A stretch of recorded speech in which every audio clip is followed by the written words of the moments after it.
Magandang araw po sa inyo, Sir Blair. Sana po ay palagi kayong nasa mabuting kalagayan at mas lalo pang dumami ang subscribers at followers ng inyong YouTube channel na mga kwento ni Apong Isaac at The Voice Addict.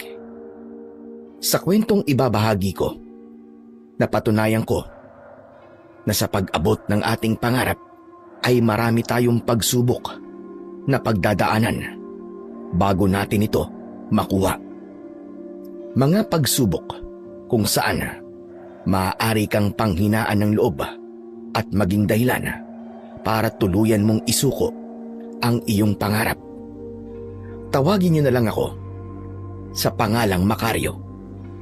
At ito ang aking kwento. Dalawa lang kami ng mas nakatatanda kong kapatid na si Emilio na magkasama sa buhay. 20 anyos ako nung namatay ang aming tatay at nang sumunod na taon ay ang nanay ko naman ang sumakabilang buhay. At ang tatay namin ay isang kilalang albularyo noon sa aming lugar. Bukod doon ay isa rin siyang manunugis at marami ang humahanga sa kanya dahil sa husay niya sa pakikipaglaban sa mga aswang. Bata pa lang kami ni Kuya Emilio ay sinanay na kami ng tatay namin para maging isang manunugis. Pero sa aming dalawa ng kapatid ko ay si Kuya Emilio ang mas nakitaan ni tatay ng husay sa pakikipaglaban. Sinabi sa akin ni tatay na hindi ako magiging mahusay na manunugis. Kaya sa ibang bagay niya ako sinanay at yun ay sa panggagamot ng mga may sakit. Kaya nang namatay si tatay, si Kuya Emilio ang naging manunugis habang ako naman ay isang albularyo. Ganun pa man, nasa puso ko pa rin ang pagiging manunugis dahil yun talaga ang pangarap ko. Isang umaga ay agad akong nagtungo sa likod ng aming bahay. Kinuha ko ang aking itak at sinimulan ko yung hasain. Habang ginagawa ko yun, ay dumating si Kuya Emilio. May dugo sa kanyang damit at katawan. Kagabi kasi ay nagtungo siya sa kabilang baryo upang tugisin ang isang aswang doon. Kuya Emilio, nakauwi ka na pala. Kumusta ang pagtugis mo sa aswang sa kabilang baryo? Mukhang napalaban ka. Ang daming dugo sa damit at katawan mo eh. Tapos na ang problema sa kabilang baryo sa aswang. Dahil nagawa ko ng patayin yung pesting aswang na yon. Ilang gabi ko rin siyang tinugis. Akala yata niya ay uubra siya sa galig ko. Wala namang kasing aswang ang makakaligtas sa'yo, kuya eh. Ang galing mo kasing manunugis. Sana talaga ay maging kagaya mo ko, kuya. Gusto ko rin makipaglaban sa mga aswang kasama mo. Nagpapatawa ka ba, Macario? Ano bang alam mo sa pakikipaglaban sa mga aswang? Kung sasama ka sa akin, malamang ay magiging pabigat ka lang. Kuya naman eh. Alam mo, na kahit nung mga bata pa lang tayo, ay gusto ko na rin maging manunugis. Gusto mo maging manunugis, pero ayaw naman sa'yo ng pagiging manunugis. Hindi mo ba naaalala na si tatay na mismo nagsabi sa'yo na wala kang kakayahan na makipaglaban sa mga aswang? Hirap na hirap nga si tatay noon na sanayin ka sa paggamit ng itak. Bata pa lang kasi ako nung kuya. Kuya, paano kaya kung ikaw na ang magsanay sa akin ngayon? Hindi mo na itatanong, nagsasanay ako sa paggamit itong itak. Ibahagi mo sa akin ang mga nalalaman mo at taktika mo sa pakikipaglaban sa mga aswang. Kung dalawa tayong magiging manunugis, sigurado ako na kahit sinong aswang ay kaya nating talunin. Pwede ba, Macario? Itigil mo na yung kahibangan mo na magiging isa kang manunugis. Yang panggagamot mo na lang ang bigyan mo ng atensyon at hindi yung mga bagay na hindi mo naman kayang gawin at panindigan. May pahasa-hasa ka pa dyan sa itak na yan. Nagmumukha ka lang tanga eh. Pwede naman siguro akong maging manunugis kahit nang gagamot ako, di ba? Parang si tatay. Albularyo siya at isa rin siyang manunugis. Kung nagawa niya ang ganun, Siguro kaya ko rin. Talagang ikinumpara mo pa ang sarili mo kay tatay, ha? Sigurado ko na kung pwede lang bumangon si tatay sa libingan niya, ay gagawin niya para lamang masampal ka. Tigilan mo na nga yung ilusyon mo na yan. Ang intindihin mo ay ang panggagamot mo, yung pagiging albularyo mo. Yun na nga lang ang kaya mong gawin tapos hindi mo pa ginagalingan. Pero kasi kuya, Pwede ba, Macario? Kakagaling ko lang sa pakikipaglaban sa mga aswang. Pagod ako at gutom. Nakapaghain ka na ba ng almusal o inuna mo pa yung paghahasa ng itak mo? wala pa akong nalulutong almusal. Bibili muna ako ng tinapay sa panaderya. Wag na. Aabuti ka pa ng siyam-siyam sa bagal mong kumilos. Matutulog ako at wag mo akong iistorbohin. At ang gusto ko, pagising ko mamaya ay nakahain na ang pananghalian. Sige kuya, akong bahala. Pumasok si Kuya Emilio sa bahay habang ako ay naiwang nakayuko. Nakaramdam ako ng matinding pangliliit sa sarili ko dahil sa mga sinabi ng kuya ko. Pakiramdam ko, kahit gusto kong maging manunugis gaya niya, ay hindi na yun mangyayari dahil wala siyang planong sanayin ako. Naniniwala ako na ang kailangan ko ay isang tao na maniniwalang kaya ko ring makipaglaban sa mga aswang at magsasanay sa akin. At tanging si Kuya Emilio lamang ang taong kilala ko na pwedeng gumawa nun. Ngunit dahil wala siyang tiwala sa akin, ay tila wala rin siyang plano na sanayin ako para maging isang manunugis. Hindi ko rin maiwasang sisihin ang sarili ko kung hinusayang ko lang sana nung panahon na sinasanay kami ni tatay, ay malamang nakita ni tatay na pwede rin akong makipaglaban sa mga aswang. Hindi sa ayokong maging albularyo. Ang totoo ay masaya akong nakakatulong sa mga tao sa pamamagitan ng kakayahan ko sa panggagamot. Pero gusto ko ring maging manunugis at naniniwala ako na darating ang tamang panahon na maaabot ko ang pangarap kong yun. Pagsapit ng hapon, ay nagtungo ako sa gubat dala ang aking itak. Sa lugar na yun ako nagsasanay ng mag-isa. Kung sa bahay ko kasi yun ginagawa, ay pagtatawanan lang ako ni Kuya Emilio o kaya ay mamaliitin. Kapag ganun kasi ang ginagawa niya, ay mas lalo akong pinanghihinaan ng loob na maaabot ko ang pangarap ko na maging isang mahusay na manunugis. Sa gitna ng aking pagsasanay, ay dumating ang matalik kong kaibigan na si Robert. Meron siyang pinapangas na tubo na paborito niyang kainin. Sabi ko na nga ba, nandito ka eh. Pinapahanap ka sa akin na Aling Norma. Magpapahilot yata ng likod sa'yo. Kahapon pa raw sumasakit yung likod niya eh. Mamaya ko na siya pupuntahan sa kanila. May ginagawa pa ako eh. Teka, ano ba yung ginagawa mo? Nagsasanay ka na namang gumamit ng itak sa pakikipaglaban sa mga aswang? Alam mo, para ka talagang katiponero eh, no? Hindi ba ganyan yung nakikita natin sa aklat nun? Yung mga Pilipinong nakikipaglaban sa mga mananakop gamit ang itak? Ewan ko sa'yo, puro kakalokohan. Talagang inihambing mo pa ako sa mga katiponero ha. Ano na bang masama nun? Kapag tinawag kang katiponero, ang ibig sabihin ay matapang kan talaga. Saka, bakit ba palagi ka nagsasanay ng mag-isa? Bakit hindi ka magpatulong sa Kuya Emilio mo? Sus, parang hindi mo naman alam na walang bilib si Kuya Emilio sa akin pagdating sa kakayahan kong makipaglaban sa mga aswang. Hindi ako tuturuan nun, no? Saka, ilang beses ko nang sinabi sa kanya na sanayin niya ako makipaglaban. Pero palagi na lang siyang tumatanggi. Palagi niyang sinasabi na mag-focus ako sa pagiging albularyo ko. Iba rin talaga ang kuya mo na yun, ano? Imbis na suporta ka sa gusto mong gawin, ay parang siya pa ang unang nang mamaliit sa'yo. Hindi ko na nga alam ang gagawin ko para mapakita ko sa kanya na kaya ko ring maging kagaya niya. Lahat na yata ginawa ko para pumayag siyang sanayin ako. Pero walang epekto.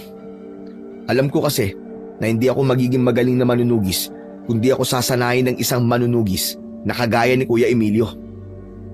Di, maghanap ka ng ibang manunugis.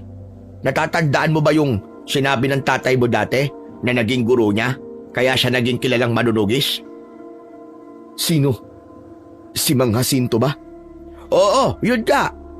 Hindi ba nakatira yun sa San Delpin? Unang-una, napakalayo rito ng San Delpin. At isa pa, sa tandang yon ni Mang Jacinto, malamang patay na yon. Alam ko may iba pang paraan para pumayag si kuya na sanayin ako. Kailangan ko lang mag-isip. Alam ko na. May naisip na ako. Ano yun? Baka kalokohan lang yan, ha? Hindi to kalokohan, ano ka ba? Seryoso ko sa sasabihin ko. Naisip ko kasi na kung mapapatunayan mo sa kapatid mo na kaya mong maging manunugis, ay paniguradong tuturuan ka na niya. At paano ko naman gagawin yun, Aber? Simple lang. E di, makipaglaban ka sa mga aswang at pumatay ka ng aswang. Halimbawa, makinig ka. Kapag nalaman mong may tutugising aswang ang kuya mo, ay sundan mo siya. Unahan mo siyang patayin yung aswang o kaya tulungan mo siya. Oo nga, no. Alam mo, minsan pala gumagana rin yung utak mo. Maganda yung ideyang naisip mo. Pero ayokong unahan si kuya sa pagpatay sa aswang kasi baka mapahiya siya sa mga tao eh. Mas gusto ko yung tutulungan ko na lang siya. O diba? Ang ganda na naisip kong ideya, no? Sigurado ko na kapag nakita mismo ng kuya mo na kayang pumatay ng aswang, ay maiisip niya na karapat dapat ka talagang maging isang manunugis. Tama ka. At kapag sinanay na ako ni Kuya Emilio, ay magiging kagaya na ako ng tatay ko na isang supremong albularyo. Tila nangangarap na napatingin ako sa kawalan. Tumakbo sa utak ko na isa na akong manunugis na nakikipaglaban sa mga aswang. At dahil gagawin ko ang lahat para matupad ang pangarap ko na yun, ay nagdesisyon akong sundin ang sinabi ni Robert. Simula noon, ay halos araw-araw ko nang tinatanong si Kuya Emilio kung meron ba siyang aswang na kailangang tugisin. Pero sa loob ng halos 1 linggong pagtatanong ay palaging wala ang sagot na nakukuha ko. Isang umaga, pagkagising ni Kuya Emilio, ay inaya ko na siyang mag-almusal. Ipinagtimpla ko siya ng kape at pagkaupo niya ay agad akong nagtanong. Kuya, may tutugisin ka na bang aswang? Wala. Sandali nga. Napapansin ko araw-araw mo akong tinatanong ng ganyan Ano ba problema mo? Wala naman kuya. Gusto ko lang malaman kung anong gagawin mo. Hindi ka naman ganyan dati Wala kang pakialam sa mga ginagawa ko tapos biglang nagkakaroon ka ng pakialam ngayon? May pinaplano ka bang hindi ko alam? Naku, wala kuya. Naisip ko kasi na mas maganda na alam natin ang ginagawa ng isa't isa kasi dalawa na lang tayo magkasama rito sa bahay eh. Wala namang masama dun, di ba? Sabihin na natin wala nga masama. Pero naririndi ako sa paulit-ulit mong tanong eh. Kaya simula ngayon, ayoko na maririnig na tinatanong mo ako ng ganyan Pero hindi mo pa nga sinasagot ang tanong ko eh. May tutugisin ka bang aswang? Sinabi lang ayoko na marinig ang tanong na yan eh. Kapag hindi ka na nahimik, hihilain ko yung dila mo at puputulin ko yan gamit ang itak. Huwag mo kong sinusubukan, Macario, ha? Ang aga-aga pero pinapainit mo ang ulo ko. Nang dahil sa pagsigaw ni Kuya Emilio sa akin, ay hindi ko na siya pinilit na sagutin ang tanong ko.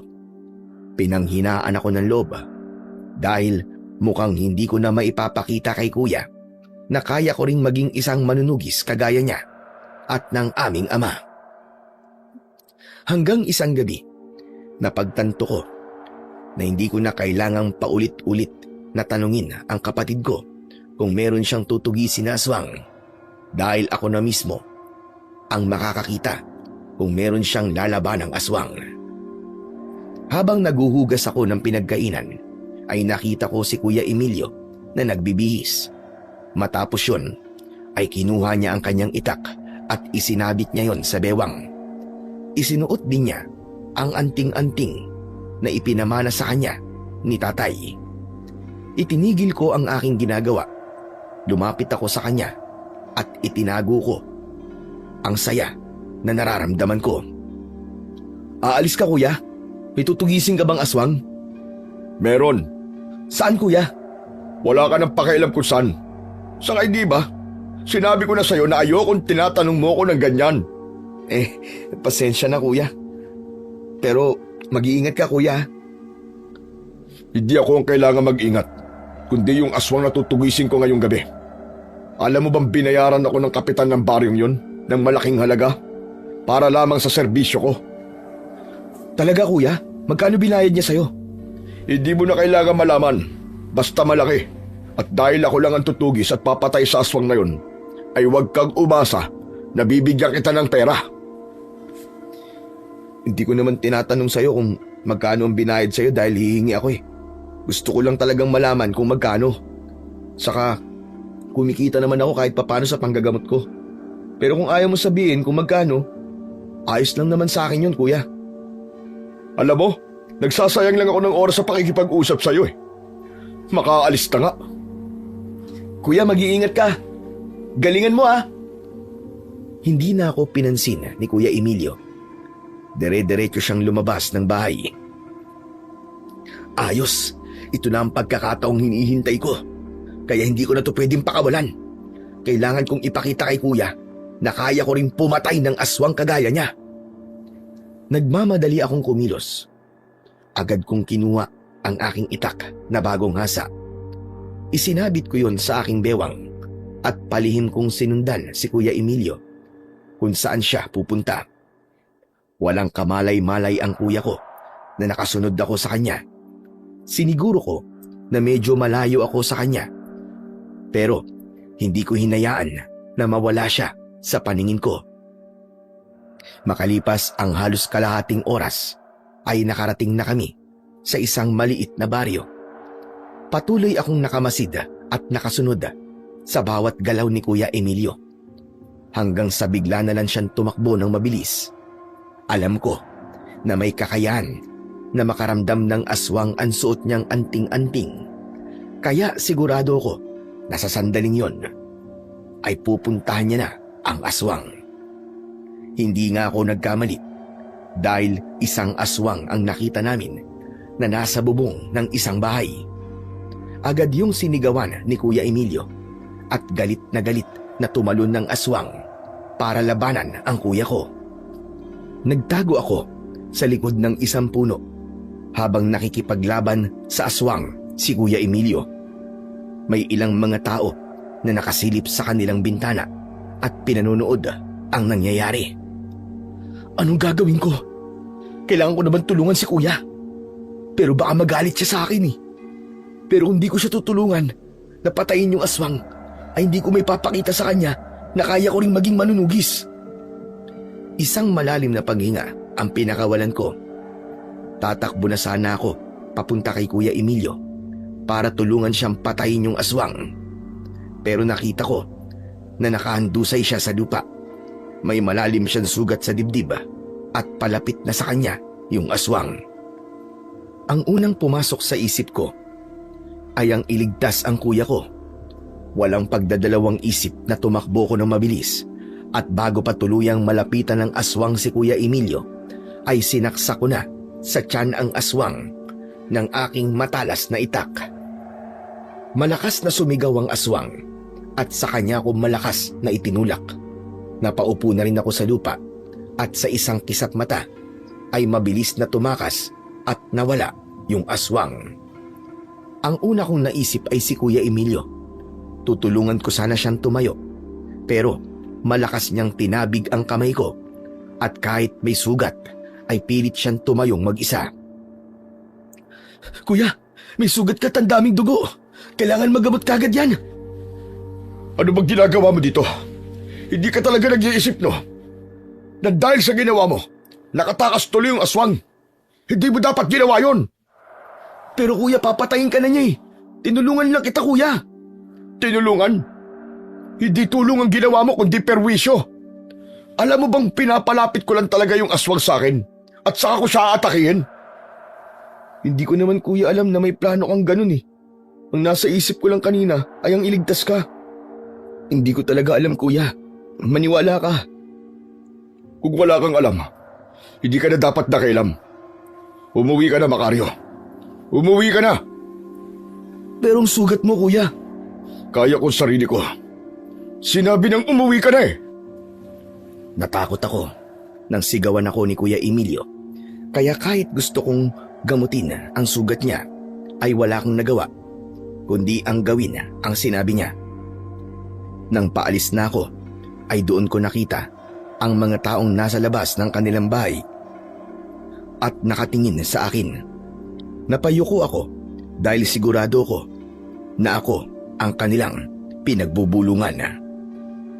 Habang naglalakad ako pauwi sa bahay, ay hindi ko maiwasang sisihin ang sarili ko kung bakit hindi nagawang patayin ni Kuya Emilio yung aswang kanina.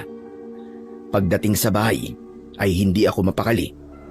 Palakad-lakad ako habang kinakagat ang mga kuko sa aking kamay. Sobrang tanga ko. Hindi ko na dapat ginawa yun eh. Hindi na dapat ako nakialam sa diskarte ni Kuya sa pakikipaglaban sa aswang. Kasalanan ko ngayon kung bakit nakatakas yung aswang na yun. Nang sandaling yon, ay natakot akong magpakita kay Kuya Emilio. Alam ko, na galit siya dahil sa ginawa ko. Pero naisip ko na baka kapag nagpaliwanag ako sa kanya, ay maiintindihan niya ako. Wala akong nagawa kundi ang hintayin si Kuya Emilio at inihanda ko ang sarili ko sa kung ano ang maaaring mangyari pagdating niya. Matyaga akong naghintay hanggang sa lumipas na ang ilang oras at hindi ko na napigilang makatulog sa papag. Nagising ako nang bumukas ang pinto at pumasok si Kuya Emilio. May benda siya sa kanyang katawan at matalim ang mga mata niya habang nakatingin sa akin. Sasalubungin ko sana siya pero isang malakas na suntok sa muka ang sumalubong sa akin. Halos magdilim ang paningin ko sa lakas ng suntok ni Kuya Emilio. Kuya, bakit mo ako sinuntok? Ang sakit na. Talaga nagtanong ka pa ha?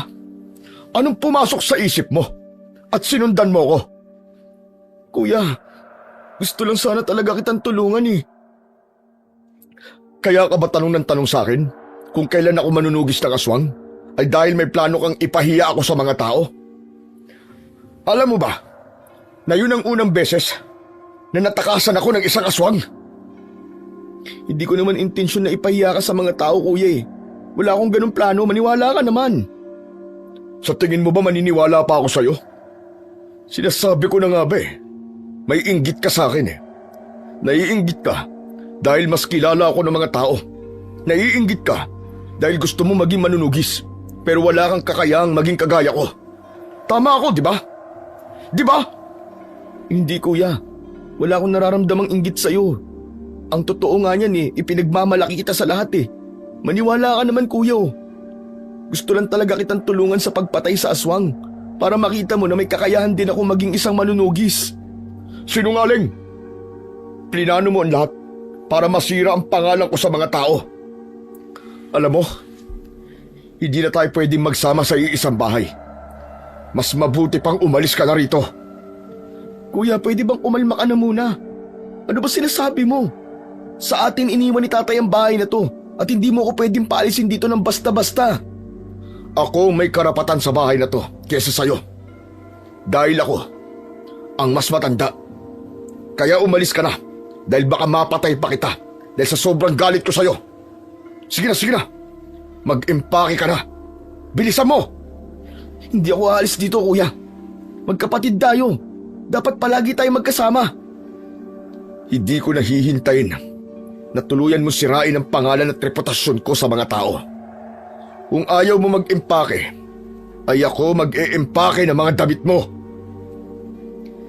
Kinuha ni Kuya Emilio ang isang bag sa ilalim ng papag. Binuksan niya ang aparador at mabilis niyang inilagay sa bag ang mga damit ko. Sinubukan ko siyang pigilin pero malakas niya akong itinulak. Kuya, ano ba yung ginagawa mo, kuya? Hindi pa ba malinaw sa'yo lahat? Hindi na tayo pwedeng magsama sa iisang bahay. Hindi ikaw ang sisira sa pangalang matagal kong iniingatan. Alam mo ba, na dahil sa ginawa mo, ay iniisip ng mga tao na hindi ako mahusay na manunugis, na may mga aswang na kaya akong takasan. Ipinahiya mo ako, Macario. Ipinahiya mo ako. Kuya, baka pwedeng saka na tayo mag-usap kapag mahinahon ka na. Tama na yan, kuya. Ibalik mo na ang mga damit ko. Buo na ang desisyon ko, Macario. Simula ngayon, ay wala na akong kapatid. Iisipin ko, napatay ka na. Tuluyan na akong napahagulgol ng iyak sa sobrang awa sa akin sarili. Hindi ko akalain na dahil sa isang pagkakamali ay magagawa akong palayasin ng kapatid ko. At ang mas masakit pa ron ay itinakwil niya na ako bilang kanyang kapatid. Nang natapos na si Kuya Emilio sa paglalagay ng mga damit ko sa bag, ay pinagtulakan niya ako palabas ng bahay at sa kanya ibinato sa akin ang bag. Hindi na niya ako hinintay na makapagsalita at isinarado niya na kagad ng malakas ang pinto. Alam ko na kahit anong pakiusap at pagmamakaawa ang gawin ko, ay hindi na magbabago ang isip ni Kuya Emilio. Wala na akong nagawa kundi ang umalis ng tuluyan sa aming bahay. Naglakad ako at pumunta ako sa bahay ni Robert dahil siya lang ang pwede kong mahingian ng tulong. Ilang beses akong kumatok sa pinto ng bahay ni Robert bago niya yung binuksan. Pupungas-pungas pa siya at nagulat siya pagkakita sa akin. Oh, anong ginagawa mo rito ng ganitong oras? Madaling araw pa lang ah. Oh, ano nangyari dyan sa mukha mo? Bakit may pasa ka? Pwede bang sa loob na lang tayo mag-usap? O sige, halika. Pumasok ka. Nilakihan ni Robert ang pagkakabukas ng pinto. Umupo ako sa pang-isahang upuan at napatulala ako sa kawalan. Ano ba nangyari? At may dala ka pang bag. Naglayas ka ba sa inyo? Hindi ako naglayas. Pinalayas ako ni Kuya Emilio sa bahay. Ano ka mo? Bakit? Ba't kanya pinalayas? Sinunod ko kasi yung payo mo eh. Kanina tinulungan ko si Kuya na labanan yung aswang. Pero nang dahil sa akin, yun, nakatakas yung aswang. Galit na galit si Kuya kasi napahiya siya sa mga tao. Sa sobrang galit niya, sinuntok pa niya ako. Ang sabi pa niya, hindi na raw kami pwedeng magsama sa iisang bahay. Kaya pinalayas niya ako. Ang akala niya kasi ay sinadya akong gawin yun para masira ang pangalan niya bilang isang manunugis. Talaga bang balak mong sirain ang pangalan ng kuya mo? Ano ka ba naman? Parang hindi mo naman ako kilala, Robert. Alam mong hindi ko kayang gawin yun sa sarili kong kapatid o kahit sa ibang tao. Malay ko bang nagbago ka na ng ugali? Pero pasensya ka na, Macario ha. Nang dahil kasi sa ideya kong yun, nagkasira kayo ng kuya mo. Wala kang kasalanan sa nangyari, Robert. Nagbigay ka lang naman ng ideya at nasa akin pa rin ang desisyon kung gagawin ko yun o hindi. Malas ko lang kasi pumalpak ako sa unang subok kong patunayan kay Kuya Emilio na kaya ko ring maging isang manunugis. Sobrang sakit lang na itinakwil niya na ako bilang kapatid niya. Grabe. Galit na galit pala talaga si Emilio sa'yo kasi itinakwil ka pa niya. Ano na palang plano mo ngayon? Kung gusto mong dumito muna, ay wala namang problema. Yun nga lang, ay kailangan mo kong tulungan sa mga gastusin. Hindi ko kagad sinagot ang tanong na yun ni Robert dahil nag-isip ako kung ano na ang gagawin ko. Kung sa bahay ni Robert ako titira, ay siguradong magkukrus pa rin ang landas namin ni Kuya Emilio.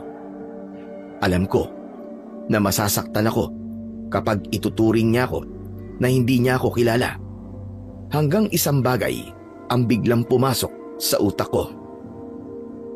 Patutunayan ko pa rin kay Kuya na kaya kong maging isang manunugis. Ibig mo ba sabihin ay tutulungan mo ulit siya kapag nakipaglaban siya sa aswang? Macario naman. Pumalpak ka na nga nung una eh. Baka mamaya pumalpak ka ulit sa pangalawa. Paniguradong mas magagalit sa'yo si Emilio. Baka isumpa ka na nun hanggang kabilang buhay. Hindi ko nagagawin ulit yun. Sa ibang paraan ko patutunayan kay kuya ang gusto kong patunayan sa kanya. Ano? Paano? Pag-isipan mo muna yung gagawin mo kasi baka mas lalong magalit ang kuya mo sa'yo. Pero ano bang naiisip mong gawin? Si Mang Jacinto.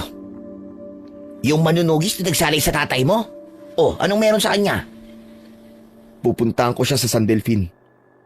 Sa kanya ako magpapaturo. Teka. Hindi ba ikaw na rin na nagsabi na baka patay na si Mang Jacinto? Nasabi ko lang yung kasi naisip ko na matanda na siya. Pero paano kung buhay pa siya hanggang ngayon? Kung hindi ako gustong sanayin ni kuya, baka siyang makakapagsanay sa akin. Isa pa, si Mang Jacinto ang dahilan kung bakit naging magaling na manunugi si tatay. Baka nang dahil din sa kanya ay maging kagaya rin ako ng tatay ko. Ipapaalala ko lang sa'yo na malayo ang San Delfin. Kaya mo bang pumunta ron? May pera naman ako kahit papano eh. Kakasya siguro yun na pamasahe para makapunta ako ng San Delfin. Kung yan ang gusto mong gawin, hindi kita pipigilan. Pero ihanda mo ang sarili mo sa kung anong mangyayari Pwede kasi na patay na nga si Mang Jacinto. O kung buhay man siya, ay baka hindi siya pumayag na sanayin ka niya. Wala na akong pakialam sa kung ano ang mangyayari sa akin pagdating ko sa San Delfin. Ang mahalaga, sinubukan ko, di ba? Sa bagay, tama ka naman. Good luck na lang sa'yo. Nang sandaling yon, ay nabuhayan ako ng loob kahit papano. Ipinagdasal ko na sana ay buhay pa nga si Mang Jacinto at siya ang magiging daan upang makamit ko ang pangarap kong maging isang manunugis. Nanatili muna ako ng isang araw sa bahay ni Robert. Kahit gusto kong puntahan sa bahay si Kuya Emilio para sana kausapin siya, ay pinigilan ko ang sarili ko. Inisip ko na kailangan kong mag-focus sa plano kong pagpunta sa San Delfin. Pagsapit ng madaling araw, ay ginising ko na si Robert. Nang nagising siya, ay nagpaalam na ako na aalis na ako para magtungo sa San Delfin. Nagtaka ko nang bumangon si Robert at mula sa ilalim ng papag niya ay hinila niya ang isang bag. Oh, para saan ang bag na yan? Huwag mong sabihin na ipapadala mo yan sa akin. Marami na akong damit na dala kasi lahat ng damit ko inimpake ni kuya. Tama ka. Mga damit nga ang laman ng bag na to. Mga damit ko. Mga damit mo? Bakit? Naisipan ko kasing samahan ka sa pagpunta mo sa San Delfin. Ano ka mo? Seryoso ka ba? Nagdududa ka pa kung seryoso ako. Nakaimpake na nga ako. Pero bakit nga? Siyempre, best friend kita Gusto ko na makita ang mga mangyayari sa'yo. Gusto ko na nasa tabi mo ko kapag naging isang mahusay at tanyag na manunugis ka na. Hindi ko napigilang maluwa sa sinabing yun ni Robert. Ang sarap kasing marinig mula sa isang tao na naniniwala siya sa pangarap ko. Para sa akin ay napakalaking bagay na nun. Salamat Robert Salamat tol. Hindi mo alam kung gaano kahalaga sa akin na marinig ang mga salitang yan. Mas lalo tuloy lumakas ang loob ko ng dahil sa'yo.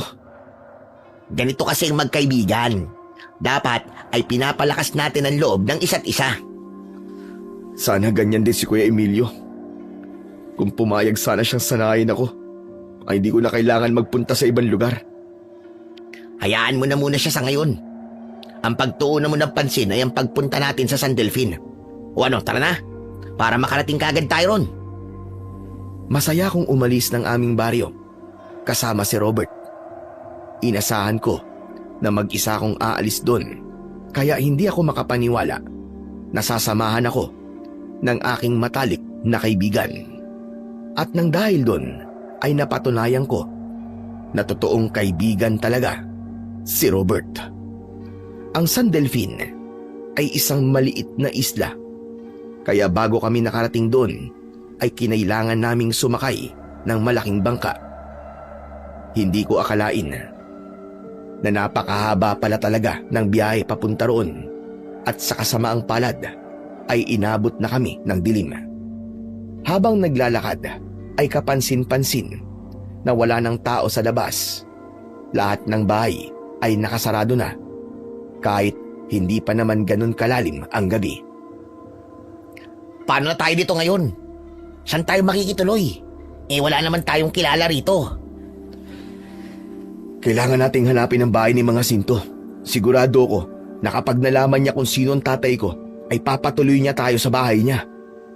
Sana lang talaga ay buhay pa si mga Sinto para hindi sayang ang punta natin dito. Pero kanino naman tayo magtatanong kung saan nakatira si mga Sinto? Mukhang tulog na ang lahat ng tao kasi sarado na mga bahay nila eh. Nakakahiya namang kumatok kasi baka makaabala tayo ng natutulog. Malay mo naman at may makita tayong tao sa paglalakad natin. Sana lang talaga kasi wala akong planong matulog sa labas. Magsasalita pa sana ako nang may naamoy akong hindi maganda. Kaamoy yun ng nabubulok na karne. Napahinto ako at hinawakan ko si Robert sa braso para tumigil siya sa paglalakad. Oh, bakit ka tumigil? May problema ba? Ano ba yun? Robert, naaamoy mo ba yung naamoy ko? Ano? Hey, naamoy mo pala. Napautot kasi ako kanina eh. Pasensya na ah. Anak ng putya, balasubas kan talaga. Hindi yung utot mo sinasabi ko. Parang ano eh. Para bang amoy bulok na karne. Oo nga no. Pare, hindi kaya may patay dito sa kung saan? Napaatras kami.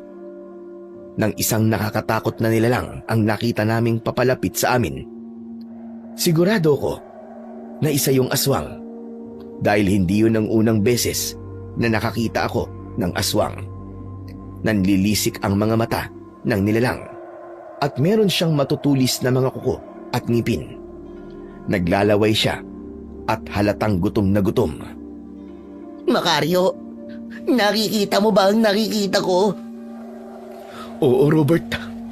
Aswang yan. Humanda ka. Anong humanda? Huwag mong sabihin na lalabanan natin yan. Wala tayong dalang kahit na anong sandata. Ang gawin natin ay ang tumakbo.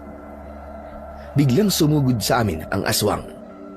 Malakas na sumigaw si Robert sabay takbo. Habang ako naman ay nanatili sa aking kinatatayuan. Kahit wala akong kahit na anong sandata, ay naniwala ako sa sarili ko na kaya kong labanan yung aswang.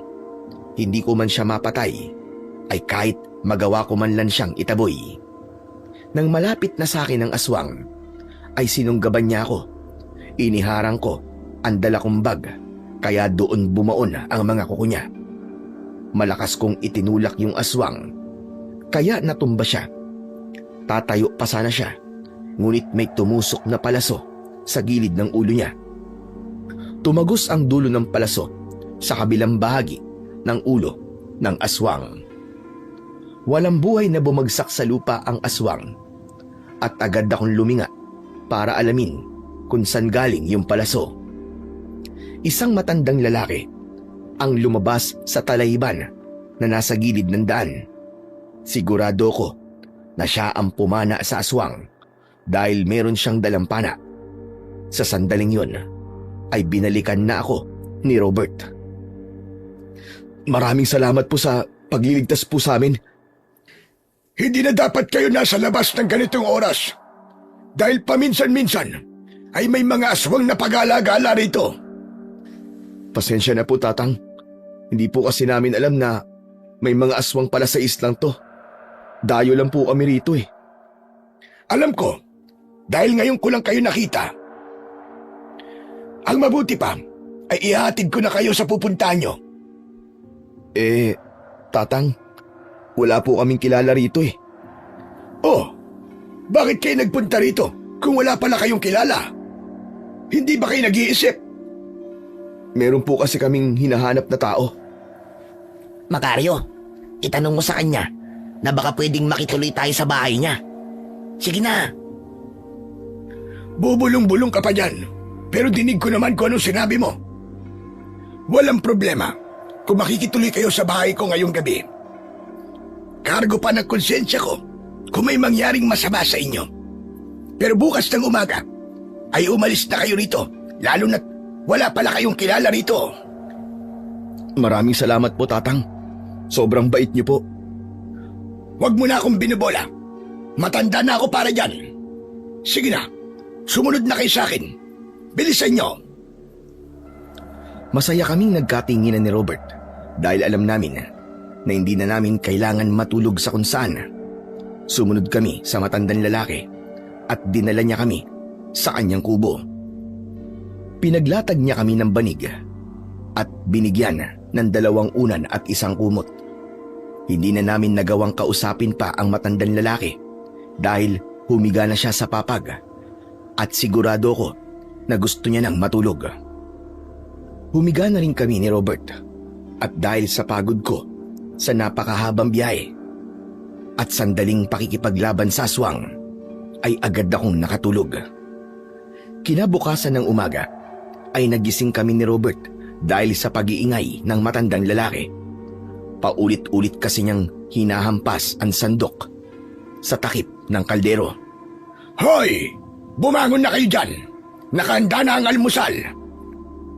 Ano ba naman to si Tatang? Talagang parang banda kung manggising. Hayaan mo na, nasa bahay niya tayo, kaya wala tayong karapatan na magreklamo. Tumayo na kami ni Robert at nagmumug sa batalan. Matapos yun ay umupo na kami sa pagkainan.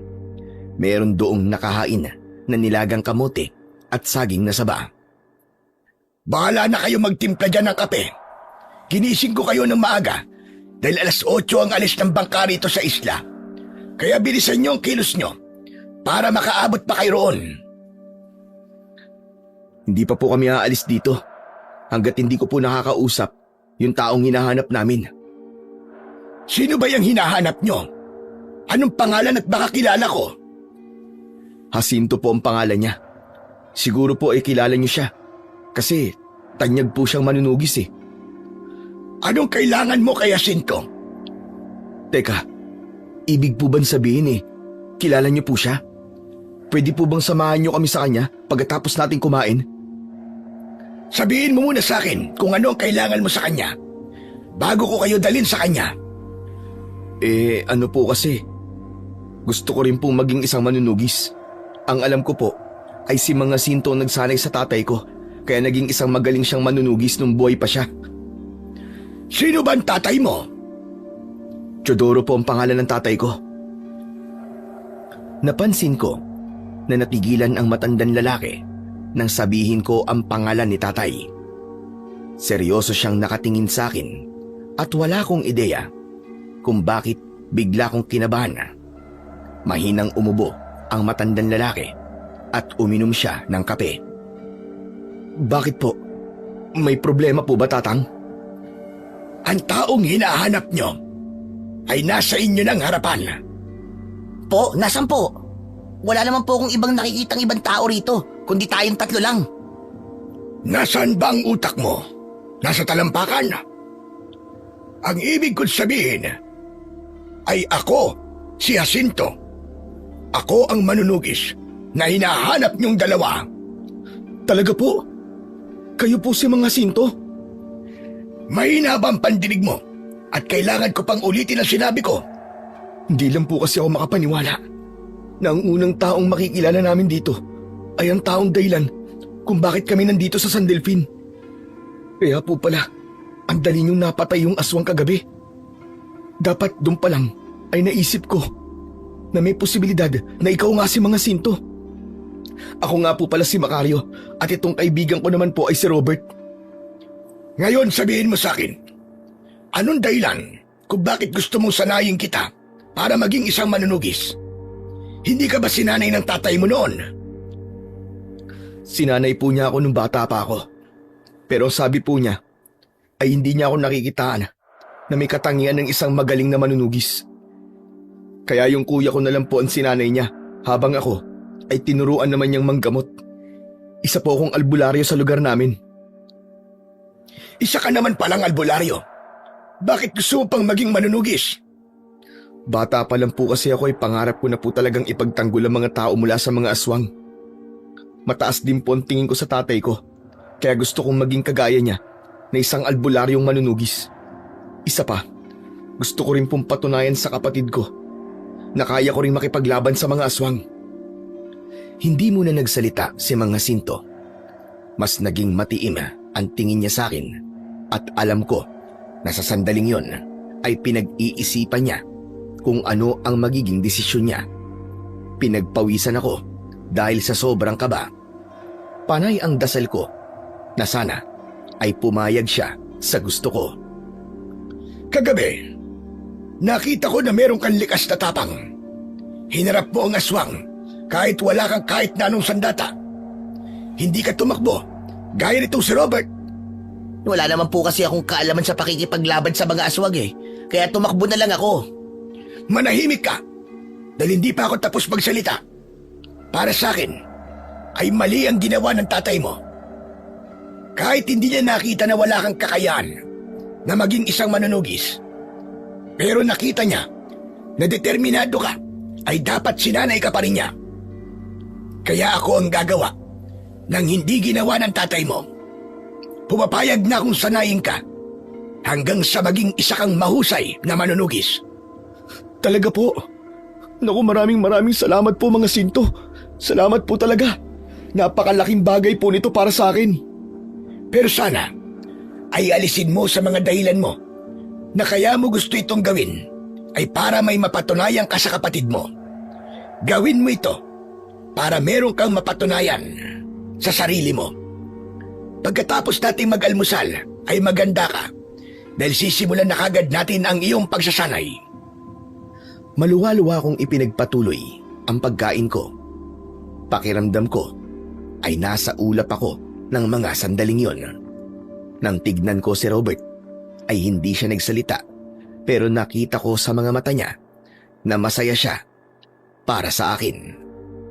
Matapos mag-almusal ay isinama ako ni Mang Jacinto sa likod ng bahay niya. May dala siyang isang malaking baul na ipinatong niya sa lamesang gawa sa kawayan.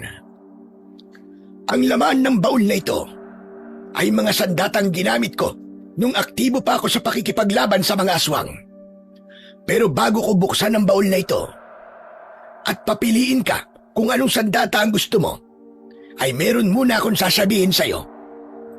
Sige po mga Sinto, makikinig po ako. Sa totoo lang, ay matagal na akong retiradong manunugis. Dahil masyado na ako matanda, hindi na ako kasing lakas nung araw.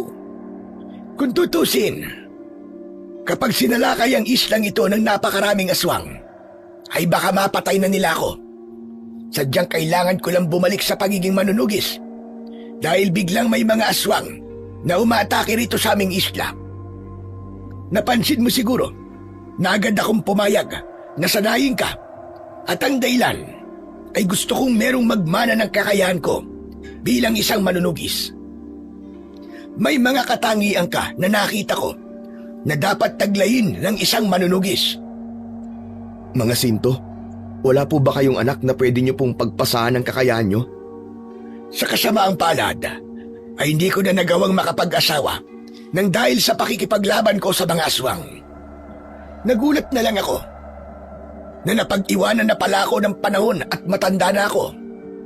Ngunit wala akong pinagsisisihan sa bagay na yon. Dahil marami akong buhay na nailigtas.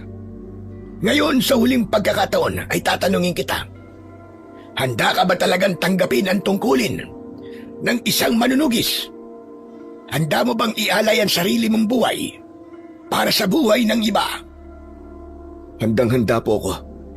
At handa rin po akong harapin ang kahit na anong panganib upang makapagligtas po ako ng buhay ng iba. Kung ganon, hayaan kitang pumili ng isang sandata na nasa baul. Sige, pumili ka. Bakit isa lang po? Dahil ang sandatang mapipili mo ay ang sandatang pagtutuunan natin ng atensyon sa iyong pagsasanay. Isa pa, hindi na susukat ang husay ng isang manunugis sa kung ilang sandata ang kaya niyang gamitin. Kaya oras na buksan mo ang baul ay isa-isa mong tignan ang mga sandatang nasa loob nito. Pakiramdaman mo silang lahat at piliin mo kung ano ang sa tingin mo ay merong malakas na koneksyon sa'yo. Tumango ako at saka inalis ni Mang Jacinto ang kandado ng baul. Habang unti-unti niya yung binubuksan, ay isang malalim na paghinga ang aking pinakawalan. Nang tuluyan ang nabuksan ng baul, ay tumambad sa akin ang iba't ibang klase ng sandata. Merong buntot ng pagi, pana, balaraw at iba't ibang klase ng itak. Isa-isa ko silang tinignan at pinakiramdaman. Nanatiling tahimik si Mang Jacinto dahil alam ko na hinahayaan niya akong makapili ng maayos. Umangat ang kamay ko at kinuha ko ang isang mahabang itak na nakalagay sa kaluban. Hinugot ko ang itak mula sa kaluban at pinagmasdan ko yun. Kakaiba ang itsura ng itak. Hindi yun gaya ng pangkaraniwang itak na diretso ang hugis. Sa bandang gitna nun ay medyo nakabaluktot yun at meron yung napakatulis na dulo. Yan na ba ang sandatang pinipili mo, Macario? Opo, Sigurado ka na ba? sigurado na po ako, Mang Jacinto. Hindi ko po maipaliwanag pero pagkakita ko po rito ay para bang tinatawag niya ako. Parang meron po kaming koneksyon na hindi ko kayang ipaliwanag. Magaling kang pumili dahil hindi pang karaniwan ang itak na yan. Ang itak na hawak mo ay ginamit noon ng aking ninuno na isang malakas at matapang na katipunero. Marami ng pinagdaanan ng itak na yan at masaya ko na yan ang sandatang iyong napili. Talaga po? Ginamit po ito noon ng isang katipunero? Ganun nga. Ibabalik ko lang sa loob itong baul at pagkatapos ay sisimulan na natin ang pagsasanay. Nang buhati ni Mang Jacinto ang baul at nagtungo siya sa loob ng kubo, ay namamangha kong pinagmasdan ng itak na hawak ko. Hindi ako makapaniwala na ang sandatang yon ay ginamit noong panahon pa ng Kastila para ipaglaban ang napakaraming tao mula sa mga banyagang mananakop. At para sa akin ay isang malaking karangalan na yun ang gagamitin kong sandata sa pakikipaglaban sa mga aswang. Maya-maya pa ay nagsimula na ang pagsasanay namin ni Mang Jacinto. Ang buong akala ko ay tuturuan agad niya akong gumamit ng itak bilang sandata. Pero nagkamali ako. Maghapon niyang sinubukan ang lakas ko. Pinaglangoy niya ako sa dagat ng paulit-ulit. Pinagbuhat niya ako ng napakabigat na troso habang naglalakad paikot sa isla. Bandang 5:00 ng hapon ay pinagpahinga na niya ako. Habang nakaupo ako sa mahabang upuan sa harapan ng bahay ni Mang Jacinto, ay habol ko ang aking paghinga. Tumatagaktak ang pawis sa aking muka at buong katawan. Maya-maya pa ay tumabi si Robert sa akin at tinapik niya ako sa balikat. O ano? Kaya mo pa ba, tol? Kaya pa. Kailangan kong kayanin. Nabigla lang ako kasi ang akala ko ay sasanayin lang ako ni Mang Jacinto sa paggamit ng itak. Pero hindi pala. Lumapit sa amin si Mang Jacinto at inabutan niya ako ng isang baso ng tubig. Kinuha ko yon at agad ko yung ininom. Kumusta ang unang araw ng ating pagsasanay, Macario? Mahirap po, pero kakayanin ko po, Mang Jacinto. Huwag kang mag-alala dahil sa una lang yan. Masasanay din ang katawan mo kapag tumagal. Pero huwag mong iisipin na pinapahirapan kita. Yung pinagawa ko sa iyo kanina ay paraan upang mas maging malakas at matatag ang iyong katawan. Hindi sapat na magaling ka lang sa pakikipaglaban. Maganda na matatag din ang iyong katawan dahil may mga pagkakataon na tumatagal ng ilang oras ang pakikipaglaban sa mga aswang. Lalo na kung maraming aswang ang kalaban mo. Naiintindihan ko po, Mang Jacinto. Alam ko po na kailangan kong pagdaanan ng mga ginawa ko kanina. Sigurado po ako na ginawa din po ni tatay ang mga yon nung nagsasanay pa siya sa inyo. Tama ka. Ginawa nga din yun ng tatay mo. Ang pinagkaibahan nyo lang ay puro reklamo noon ng tatay mo. Hindi mo siya kagaya. Ikaw kasi ay sumusunod lang sa kung ano ang sasabihin ko. May tiwala po kasi ako sa inyo. Alam ko na lahat po ng pinapagawa niyo sa akin ay para maging isa akong mahusay na manunugis. Ngayon pa lang ay masasabi ko na hindi magtatagal ay makikilala ka bilang isang magiting na manunugis. Basta, huwag mo lang babaguhin ang ugali mo. Habang nabubuhay ako, ay nandito ako para gabayan ka. Maraming salamat po. Malaking bagay po para sa akin na makarinig ng mga ganyang salita. Sa totoo lang po, ikaw lang po at si Robert ang naniniwala sa akin eh.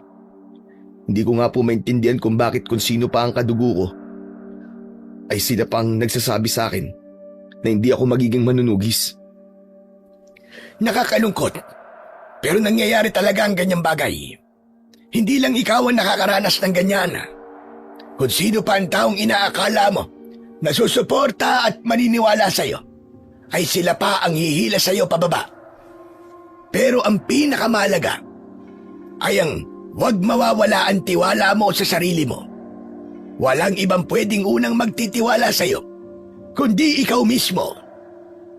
Napangiti ako sa mga sinabi ni Mang Jacinto. Napakasaya ng puso ko dahil sa wakas ay naririnig ko na ang mga ganong salita.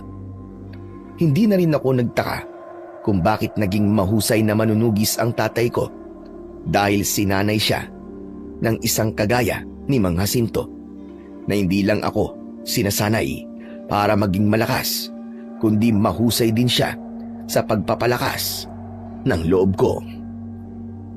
Sa mga sumunod na araw ay nagpatuloy ang pagsasanay sa akin ni Mang Jacinto hanggang sa dumating na ang araw na tinuruan niya na ako sa paggamit ng itak na napili kong gamiting sandata. Ang buong akala ko ay marunong na akong humawak ng itak pero hindi pa pala. Itinuro sa akin ni Mang Jacinto ang tamang paghawak ng itak habang nakikipaglaban. May mga itinuro din siya sa akin na paraan ng pag-atake at pagdepensa gamit ang itak. Masasabi kong mahusay magturo si Mang Jacinto. Matyaga siya at detalyado siya na magbigay ng mga dapat kong gawin. Kaya mabilis kong natutunan ang mga itinuturo niya sa akin. Isang hapon, mag-isa akong nakaupo sa harapan ng bahay at pinapanood ko ang paglubog ng araw nang tumabi si Robert sa akin. Parang ang lalim ng iniisip mo ah. Naalala ko lang si Kuya Emilio. Magdadalawang linggo na kasi tayo rito eh. Iniisip ko kasi kung nag-aalala ba siya sa akin. Sa pagkakakilala ko sa kuya mo, palagay ko ay masaya yun na wala ka na sa buhay niya. Hindi ba siyang nagpalaya sa'yo sa bahay niyo? Tapos itinakwil ka pa niya bilang kapatid mo. Ewan ko ba. Iniisip ko nga na nagsisisi si Kuya sa pagpapalayas niya sa akin eh. Baka kasi galit lang siya nung nasabi niya ang mga yun sa akin. Hindi ba kapag galit tayo ay hindi na natin nakokontrol ang mga lumalabas sa bibig natin? May punto ka naman sa sinabi mo na yan. Pero kilala mo ang kapatid mo. Parang kahit yata isang beses ay hindi ka naman niya itinuring na kapatid eh. Uy, grabe ka naman magsalita. O bakit? Nagsasabi lang naman ako ng totoo ah. Saka wag mo nang ipagtanggol ang kuya mo. Ikaw mismo makakapagsabi na mula pa nung mga bata pa kayo ay hindi ka niya na itinuring na kapatid. Parang takot na takot kasing malamangan yung kapatid mo na yun eh. Oo na. Tama ka sa sinabi mo. Hindi ko talaga naramdaman na kapatid niya ako. Hindi ko rin kasi talaga alam kung bakit ganito ako itrato ni Kuya. Wala akong natatandaan na may nagawa akong masama sa kanya. Maliban dun sa tinulungan ko siyang labanan yung aswang na nakatakas. Kung tutusin, pwede naman niyang palagpasin na nangyari na yun eh. Kasi unang beses pa lang naman na nangyari yun. Siguro talagang gusto ng kapatid mo na mawala ka na sa buhay niya. Kaya sinunggaban niya na ang pagkakataon na yun para mapalayas ka niya sa bahay niyo.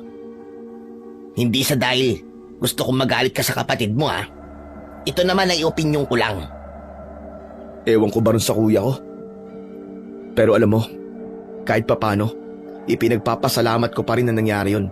Isipin mo, kung hindi ako pinalayas ni Kuya Emilio, ay malamang nandun pa rin ako sa baryo natin. At hindi ako sinasanay ngayon ni mga sinto.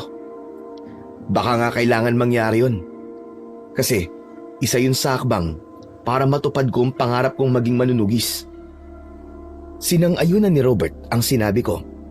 Ayon pa sa kanya, minsan ay masakit at mahirap ang daan papunta sa pagtupad ng aming pangarap. Pero kailangan naming magtiwala sa kung anong proseso ang gusto ng Diyos na kailangan namin pagdaanan para mangyari ang gusto naming maabot sa buhay. Mas lalo pa ako nagpursige sa pagsasanay sa akin ni mga sinto sa bawat araw at oras na sinasanay niya ako at pinapalakas niya ang aking katawan, ay ipinapakita ko sa kanya na karapat dapat ako na maging isang manunugis. Dumating na kami sa punto na isinasama na rin ako ni mga sinto sa pagtugis ng mga aswang sa isla. Yun ay naging parte pa rin ng pagsasanay niya sa akin. At nang dahil doon, ay unti-unti akong nakilala sa San Delfin bilang susunod sa yapak ng magiting na manunugis na si Mang Jacinto. Isang gabi, habang naghahapunan kaming tatlo, ay nakatanggap ako ng papuri mula kay Mang Jacinto. Mahusay ang ipinapakita mo sa ating pagsasanay, Macario. Sa ilang araw nating nagsasanay, ay masasabi ko na handa ka na talagang makipaglaban sa mga aswang at isa ka ng ganap na manunugis. Maraming salamat po Mang Jacinto. Kayo po ang dahilan kung bakit mas lumawak po ang kaalaman ko sa pakikipaglaban sa mga aswang. Tatanawin ko po talagang malaking utang na loob ito sa inyo. Alam mo, talagang nakatadhana na maging isa kang manunugis. Ako ay gabay mo lamang at ikaw pa rin ang kikilos. Masaya ako na hindi mo sinayang ang oras ko at mas masaya ako dahil natutulungan mo kami na unti-unting ubusin ang mga aswang dito sa isla. Bukod doon, ay nagagamit mo rin ang pagiging albularyo mo para gamutin ang mga may sakit dito sa amin. Congrats sa'yo, Macario. Sabi ko na nga ba, at matutupad mong pangarap mong maging manunugis. Saka, sobra kang hinahangaan ng mga tao rito. Alam mo ba kung anong tawag nila sa'yo? Isa ka raw supremong albularyo. Kasi, nanggagamot ka na, tapos nakikipaglaban ka pa sa mga aswang gamit ang itak. Hanep, kapag naririnig kong pinag-uusapan ka, ay sumisingit ako sa usapan nila eh. Tapos sinasabi ko na kaibigan kita. Salamat din sa'yo, Robert. Alam mong ikaw ang kauna-unahang naniwala sa kakayahan ko. Makakabawi din ako sa'yo pagdating ng panahon. Sus, hindi mo na kailangan bumawi. Okay na ako na makitang naaabot mo ng pangarap mo. Hindi ba? Bago tayo pumunta rito, ay sinabi ko na ang gusto ko lang ay nasa tabi mo lang ako habang tinutupad mo ang gusto mong mangyari sa buhay mo. Salamat talaga, Tola. Napakaswerte ko dahil nagkaroon ako ng kaibigan na kagaya mo. Bago kayo magkaiyakan dalawa dyan, ay meron pala akong ibibigay sa iyo, Macario. Sandali lang, maghintay ka at kukunin ko. Tumayo si Mang Jacinto at binuksan niya ang aparador. May pagtatakang nagkatinginan kami ni Robert dahil wala kaming ideya kung ano ang ibibigay sa akin ni Mang Jacinto. Hindi nagtagal ay bumalik si Mang Jacinto na may dalang maliit na kahon na gawa sa kahoy. Binuksan niya yon at inilabas niya ang isang kwintas na may palawit na kulay itim na bilog. Ano po ang bagay na yan? Ito ay mutya ng itim na perlas. Isa itong mutya na kapag sinuot ng isang taong nakikipaglaban sa mga aswang, ay magkakaroon siya ng karagdagan lakas. Ang totoo, ibibigay ko to dapat noon sa tatay mo. Pero sa kasamaang palad, ay nabalitaan kong pumanaw na siya. Kaya sa'yo ko na ito ipapamana. Isuot mo ito sa tuwing makikipaglaban ka. Manghang-manga ako nang iabot sa akin ni Mga Sinto ang mutya.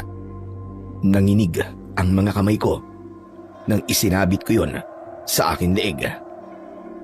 Maraming salamat po ulit. Huwag po kayong mag-alala dahil iingatan ko po ito at gagamitin ko lamang po sa kabutihan. Alam ko na ganyan ang gagawin mo, kaya tiwala akong ibigay yan sa iyo. At sana, ipagpatuloy mo lang kung anong nasimulan mo. Kahit pakiramdam mo ay nasa itaas ka na, ay manatili sanang nakatapak sa lupa ang iyong mga paa. Tumango ako sa sinabi ni Mga Sinto. Nang sandaling yon ay naramdaman ko na buo na ang pagiging manunugis ko dahil sa mutya ng itim na perlas.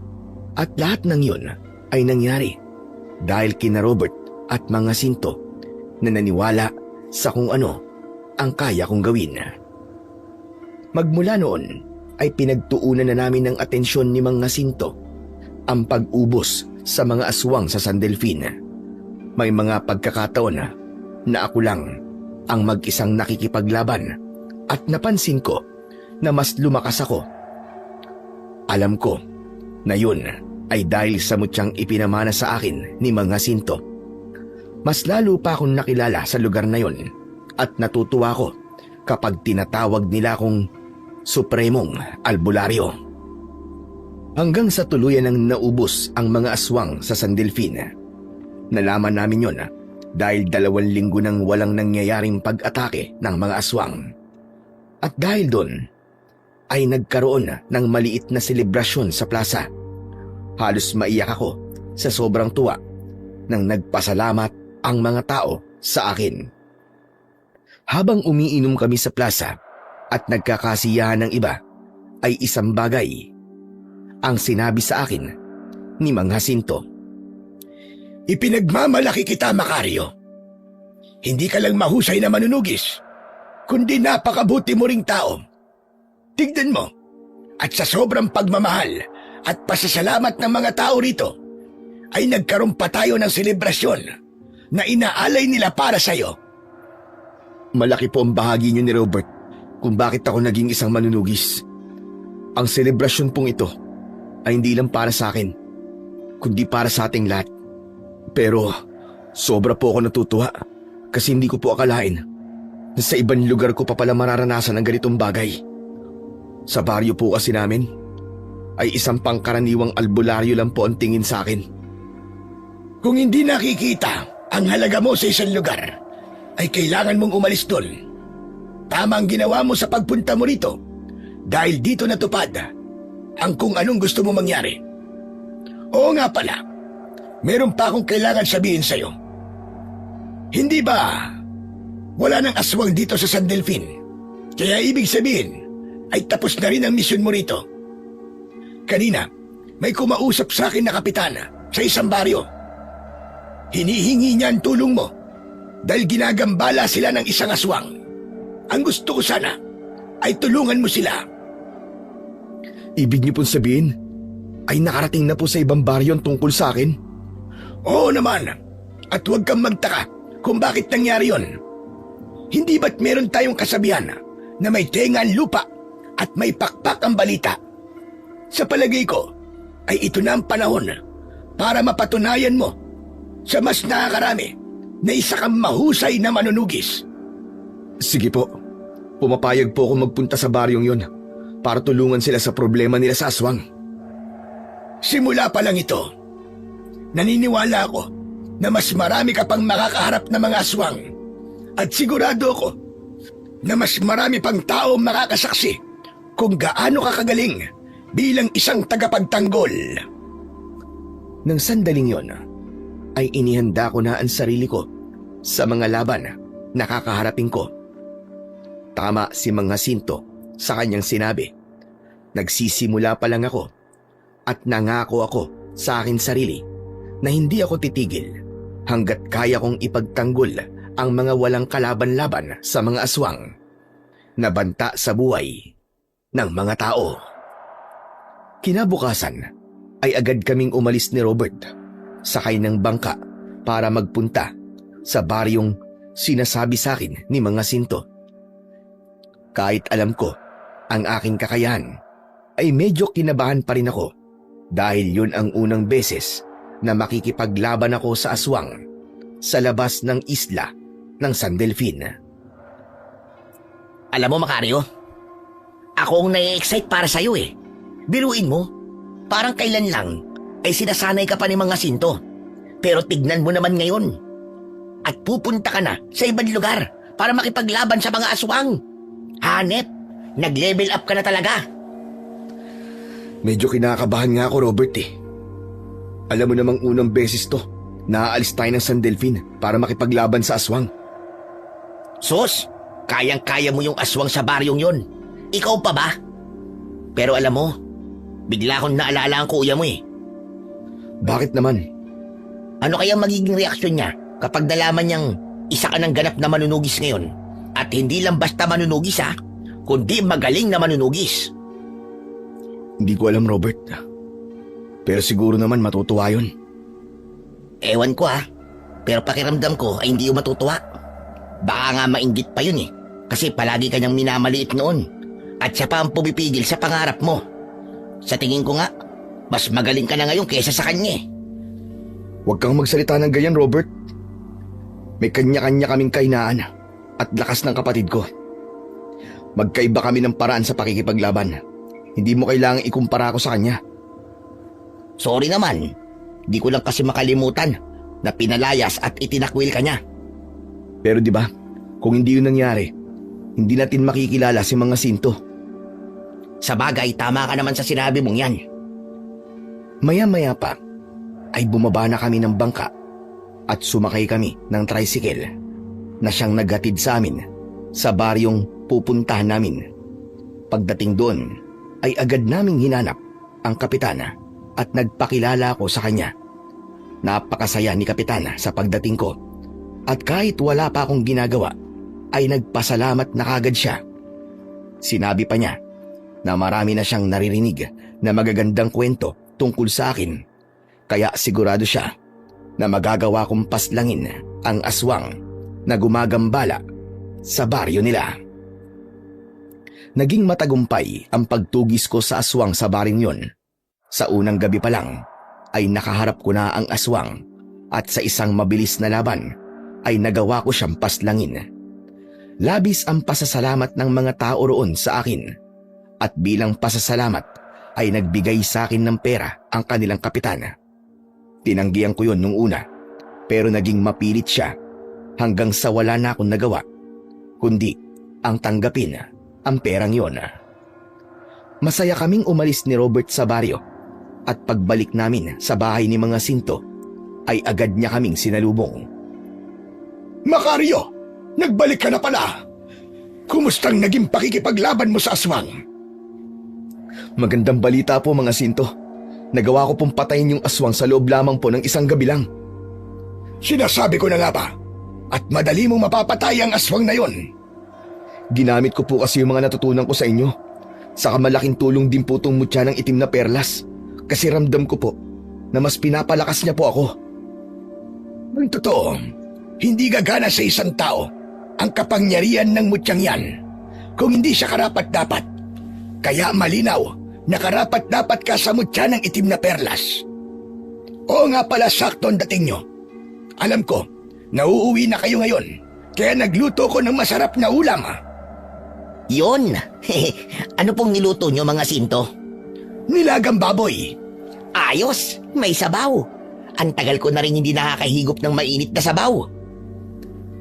Agad na nagtungo si Robert sa kusina na para siyang isang gutom na aswang. Oo nga pala mga Sinto, maalala ko. Binigyan po ako ng pera ng kapitan dun sa baryo. Sa inyo na po ang kalahati nito.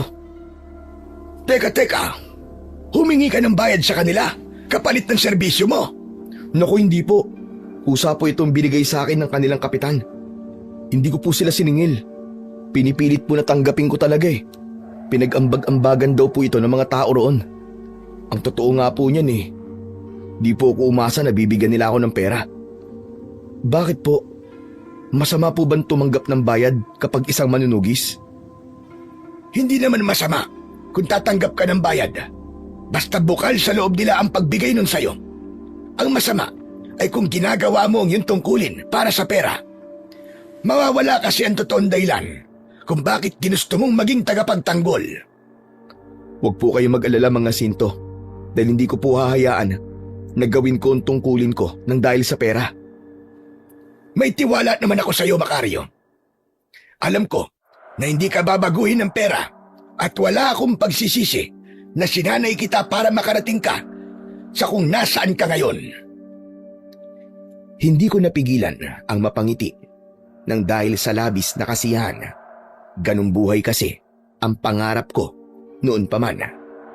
Yung may kasama ako sa bahay na naniniwala sa akin at suportado ko sa kung anong ginagawa ko. Nakakalungkot lang na hindi ko yun naranasan sa sarili kong tahanan.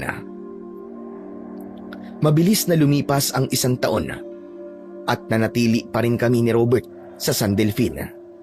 Patuloy ang magandang pakikitungo ng mga tao roon sa amin at hindi ko na naramdaman na dayo lamang kami roon. At sa loob din ng 1 taon ay ilang baryo ang humingi ng tulong ko dahil sa problema nila sa mga aswang. May mga laban na hindi ako nahirapan. Meron din naman na hindi naging madali. Isang umaga, dumaong ang bangkang sinakyan namin ni Robert sa San Delfin. Galing kami sa isang malayong baryo at doon ay isang manananggal ang kinalaban ko. Matagumpay kong napatay ang manananggal, kaya abot langit ang pasasalamat ng mga tao roon sa akin. Habang naglalakad kami ng kaibigan kong si Robert papunta sa bahay ni mga Sinto, ay nagkaroon kami ng pag-uusap. Grabe no?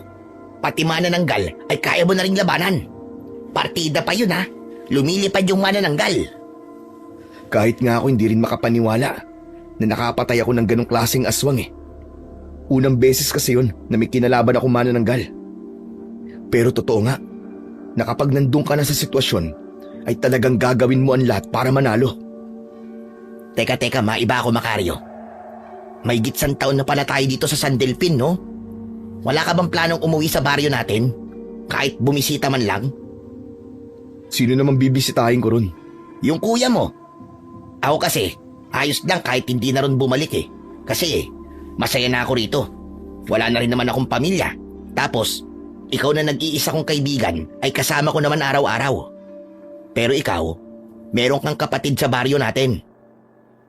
Hindi ko pa kasi alam eh kung kaya ko na bang makaharap ulit si Kuya Emilio.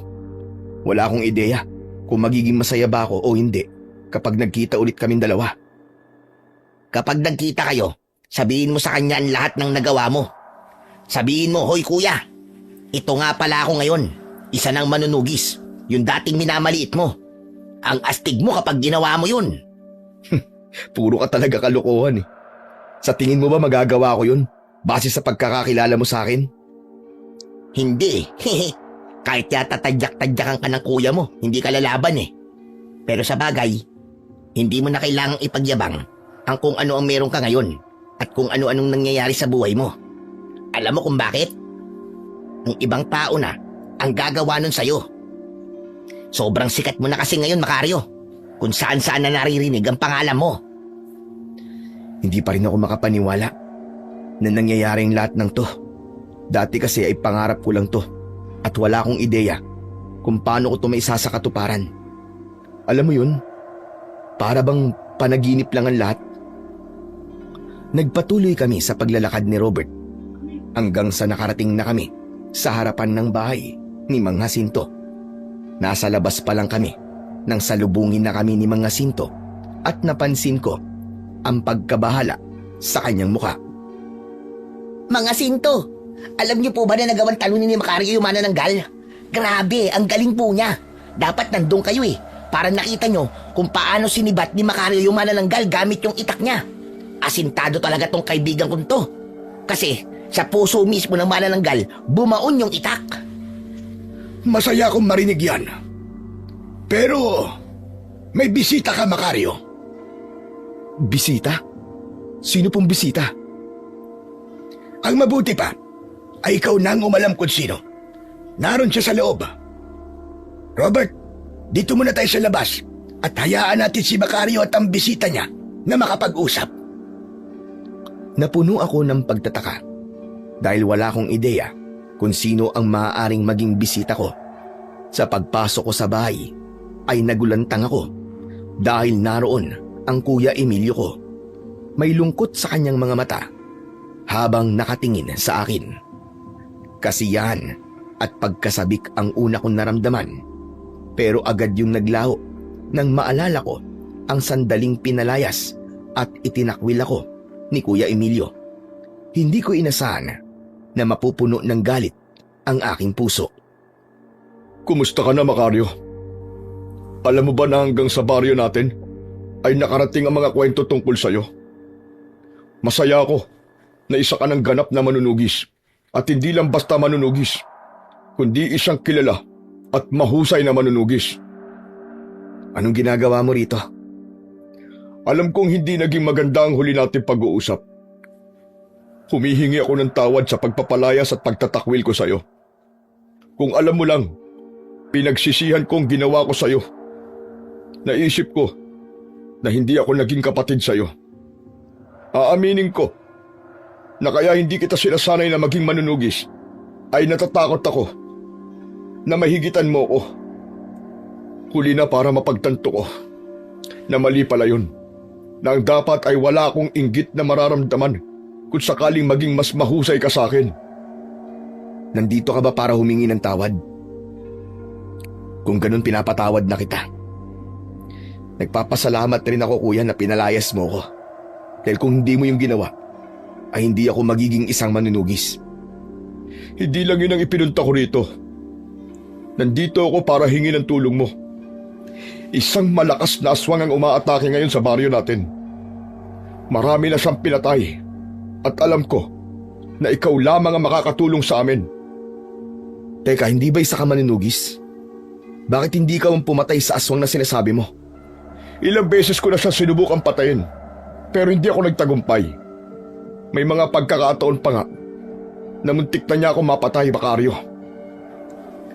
Parang awa mo na. Kahit wag mo itong gawin para sa akin, gawin mo to para sa baryo natin at sa mga taong naroon. Nakikiusap ako sa'yo. Hindi ba't isa kang magaling na manunugis? Yan ang palagi mong sinasabi sa akin nun, di ba?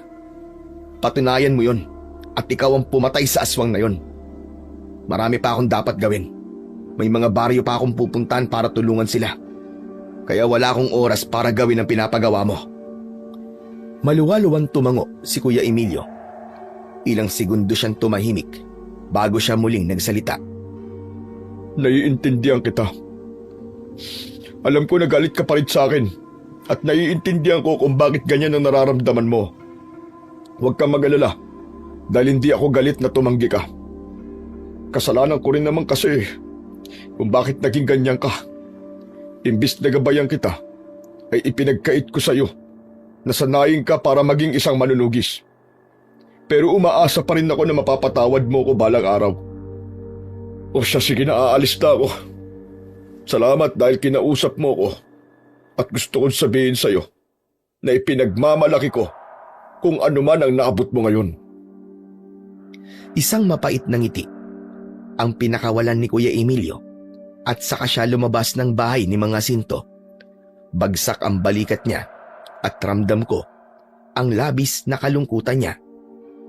Biglang nawala ang galit sa puso ko nang sabihin ni Kuya Emilio na ipinagmamalaki niya ako. Ang mga salitang yun kasi ang pangarap kong marinig mula sa kuya ko. Maya-maya pa ay pumasok na sina Mga Sinto at Robert. Narinig namin ang pinag-usapan niyo ng kapatid mo. Hindi sa nakikialam ako pero para sa akin ay kailangan mong tulungan ng inyong baryo. Kahit wag mo nang gawin yon para pagbigyan ng kapatid mo, gawin mo yon para sa mga taong maaaring mamatay nang dahil sa aswang na yon. Pero tilanggihan ko na po si Kuya Emilio eh. Kaalis pa lang naman niya at hindi pa yun nakakalayo. Sundan mo na siya. Sige na. Hindi na ako nagsalita at nagmamadali akong tumakbo para habulin ang kuya ko. Kinabahan ako dahil hindi ko na siya nakita, pero patuloy pa rin akong tumakbo hanggang sa nakarating na ako sa tabing dagat. Doon ko nakita si Kuya Emilio na pasakay na sa isang bangka. Malakas ko siyang tinawag at napalingon siya sa akin. Mabilis akong tumakbo palapit sa kanya. May nakalimutan ka pa bang sabihin sa akin? Pumapayag na akong tulungan kayo, kuya. Sasama ako sa iyo sa pagbabalik sa baryo natin para labanan yung aswang. Patawarin mo ako kung tumanggi ako nung una. Talagang nangibabaw lang ang galit sa ginawa mo sa akin nun eh. Pero naisip ko na magkapatid tayo at kailangan pa rin nating tulungan ang isa't isa. Talaga? Tutulungan mo kami? Oo, kuya. Naisip ko kasi na hindi ko pwedeng pabayaan ang baryo natin dahil doon ako nagsimulang mangarap. Ngayon pa lang ay nagpapasalamat na ako sa iyo, Macario. Maraming salamat. Walang anuman, kuya.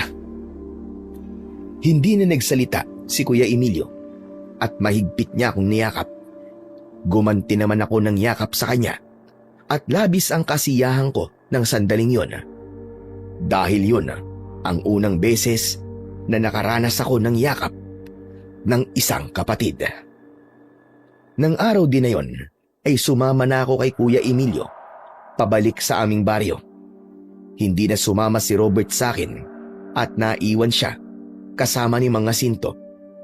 Sa pagbalik ko sa aming baryo ay napansin ko ang paghanga sa muka ng mga taong nakakita sa akin. Alam ko na dahil yun sa nakarating na sa kanila ang mga bagay na nagawa ko habang wala ako sa lugar na yon. Pag-uwi namin sa bahay ay hindi ko napigilang maging emosyonal dahil sa samot-saring mga alaala ang bumalik sa aking isipan. Ngayon pa lang ay nagpapasalamat na talaga ako sa iyo, Macario, kapatid ko. Salamat dahil nandito ka para tulungan kami. Nakita ko sa mukha ng mga tao kanina ang pag-asa nang nakita ka nila. Walang anuman yun, kuya. Huwag ka mag-alala dahil gagawin ko ang lahat para mapaslang ang aswang na sinasabi mo, para palayain ang baryo natin sa takot. Macario, gusto ko ulit tumingi sa iyo ng kapatawaran. Patawad kung minaliit kita noon, kahit nakita ko ang potensyal mo na magiging isa kang mahusay na manunugis. Kuya, kalimutan na natin yun. Tapos na yun. Ang importante ay may mga bagay tayong napagtanto at hindi pa uli ang lahat para magsimula ulit tayong dalawa. Pero sa ngayon, ang pagtuunan muna natin ng pansin ay ang pagpatay sa aswang na yon. Tumango si Kuya Emilio at pagkatapos ay pinag-usapan namin ang dapat naming gawin. Sinabi ng kapatid ko na hindi niya hahayaan na mag-isa kong lalabanan yung aswang dahil tutulungan niya ako. Mas lalo akong natuwa dahil noon pa man ay pangarap ko nang makipaglaban sa aswang na kasama si Kuya Emilio. Nang sandaling yon ay tuluyan ko nang inalis ang galit at tampo sa puso ko. Wala nang ibang nasa puso ko kundi kasiyahan dahil makakapagsimula na kami ni Kuya Emilio ng panibagong buhay. Kinagabihan ay magkasama kami ni Kuya Emilio na nag-ikot sa aming baryo. Umasa ako na makakaharap na namin yung aswang at magtatagumpay kagad kami na paslangin siya. Hanggang sa naramdaman ni Kuya Emilio ang presensya ng aswang. Sumunod ako sa kanya at nang makarating kami sa plaza ay nakita namin doon ang mabagsik na aswang. Agad naming nilabanan ang aswang. Sa unang minuto pa lang ng laban ay nasabi ko na mas malakas ang aswang na yon kumpara sa mga aswang na nakaharap ko. Pero alam ko na matatalo siya dahil dalawa kami ng kuya ko na kalaban niya. Ginamit ko ang itak para masugatan ang aswang habang si Kuya Emilio naman ay ginamit din ang kanyang matalas na itak sa pakikipaglaban. Nang masugatan ng aswang si Kuya Emilio sa balikat, ay agad ko siyang nilapitan. "Kuya, malalim ang sugat mo. Ako nang bahala sa kanya. Baka masugatan ka ulit niya eh." Hindi kita pwedeng hayaan mag-isang lumaban sa kanya. Huwag mong intindihin ang sugat ko na to. Kaya ko pang lumaban. "Sigurado ka ba, kuya?" Oo, tapusin na natin ang aswang na yan. Tumango ako at nagtiwala ako sa sinabi ni Kuya Emilio na kaya pa niyang makipaglaban. Muli namin pinagtulungan ang aswang at kahit alam kong malakas ang aming kalaban, ay naging napakagaan para sa akin ng laban na yon dahil kasama ko ang kapatid ko. Hanggang sa nagawa kong saksakin ng aswang sa likod. Sinundan naman yon ni Kuya Emilio ng saksak sa tiyan. Agad kong hinugot ang itak at itinarak ko yon sa ibabaw ng ulo ng aswang. Sa paghugot ko ng itak ay bumagsak ang aswang na wala ng buhay. Hindi pa ako nasiyahan at sinaksa ko pa ng ubod diin ang kanyang puso. Nakangiti kaming nagkatinginan ni Kuya Emilio habang parehas kaming hingal na hingal. Nilapitan ako ni Kuya at tinapik niya ang balikat ko. Grabe. Masasabi ko na mas magaling ka na talaga sa akin ngayon. Saka ang bilis ng galaw mo, kakaiba. Para kang kidlat. Iniisip ko tuloy na pinaglalaroan mo lang yung aswang. Kahit ang totoo ay kayang-kaya mo naman siyang tapusin kanina pa. Hindi naman, kuya. Talagang malakas siya. Kaya nahirapan din talaga ako. Siya ang pinakamalakas na aswang na nakalaban ko. Kung alam ko lang na ganito pala kasarap sa pakiramdam na lumaban kasama ang kapatid, ay sinanay na kita dati pa. Huwag kang mag-alala, kuya. Dahil sigurado ako na hindi pa to ang huling beses na makikipaglaban tayo sa mga aswang. Marami pa tayong pababagsakin ng mga aswang nang magkasama tayong dalawa. Hindi pa sila ubos. Pero natitiyak ko na habang magkasama tayo, ay mauubos natin ang mga aswang na yan. Aasahan ko yan. Pero kapatid ko, ibig bang sabihin babalik ka na rito sa atin? Doon ka na ba ulit titira sa bahay natin? Bigla kong natigilan sa sinabi ng kuya ko. Unti-unting nawala ang ngiti ko sa labi.